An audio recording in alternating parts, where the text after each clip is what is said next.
Well guys, for some unfathomable reason, I recently dusted off my old Wii just to take a trip down memory lane. And I have to admit, it's kinda cool seeing that white square hooked up to a TV again, especially since there's a pretty kick-ass bullet hell shooter on it. Castle Shikigami 3 continues the twisting, ridiculous tale found in the last two games, and if you're anything like me, your interests are gonna lie elsewhere. Like the gameplay, for instance, which has remained largely unchanged from its original outing in arcades.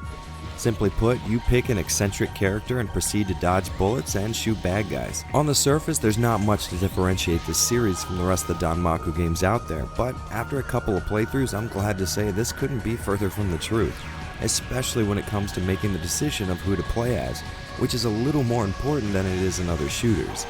Each character has minor differences in control speed, bomb types, and handling, which we're all pretty much used to by now, but there are a lot of factors to take into account.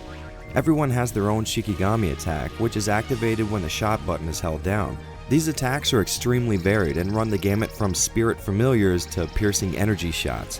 And if that sounds like a lot to take in, keep in mind that there's two different variations of these attacks that can be chosen. Picking a character that fits your style is a must in these kind of games, and I think this is the most varied and interesting cast of characters I've seen in any bullet hell shooter. And just in case you're having trouble picking just one of these quirky motherfuckers, there's a game mode that lets you swap between two characters at will, which brings me to the huge amount of content on offer in this release. Not only can you play the original arcade build of the game, but you can also choose a director's mode, which gets rid of some of the glitches and slowdown that appeared in the original, as well as switching up some bullet patterns and enemy placements. I assume this is the ultimate way to experience the game, but to be honest, I could never really tell the difference. From what I hear, this mode is exclusively for people who mastered the game in arcades. In addition to this, you can also choose music from other entries, and on top of your normal difficulties, there's extreme options that speed up enemy bullets and tweaks things much more towards that borderline impossible difficulty that some of us are used to. The gameplay you're watching is a combination of these modes, but for me, the hard option without extreme mode was the most fun. And with that hour-long introduction out of the way, one question remains. Beneath all these modes and options, is there a solid bullet hell shooter? And the answer is abso-fucking-lutely. No matter which character or mode or modifier you pick, you're gonna have a kick-ass time dodging bullets here. The game controls amazingly with the Wii's classic controller, and in an odd turn of events, I preferred its analog stick to the D-pad. I spent a little bit of time with a stock wiimote, and while it's definitely not my go-to for the game, it's a surprisingly solid option. At first, I wasn't really a fan of the 3D visuals here, since I'm used to the 2D pixel-based games you typically find in this genre, but after a while, I kinda grew to like them, especially when you notice how nice the environments look and how cool it is having them sweep in and change angles dramatically. And now that I've said a lot of really positive things about this game, let's touch on the aspects that are a little less positive. And chief among the things that I would change if I could is the narrow resolution that the game is presented in. Now, I'm obviously used to this kind of setup with my 2D bullet hell games, but when you're working with 3D assets, changing resolutions and aspect ratios is actually a fairly easy fix. That being said, most of you are probably used to playing your Danmaku shooters in this fashion, and to be fair, it's a small nitpick.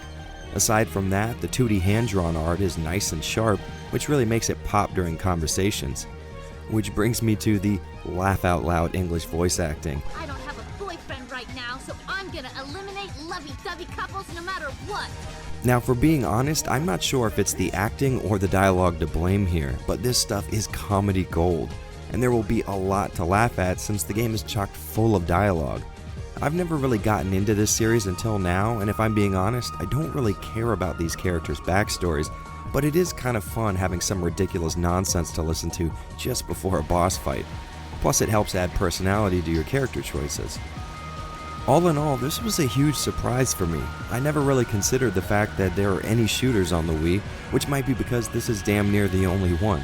But regardless, I'm glad I sat down with it. The graphics are really good for a 3D Wii title, and the bullet patterns are perfectly sat between the extremes of dodgeability and density.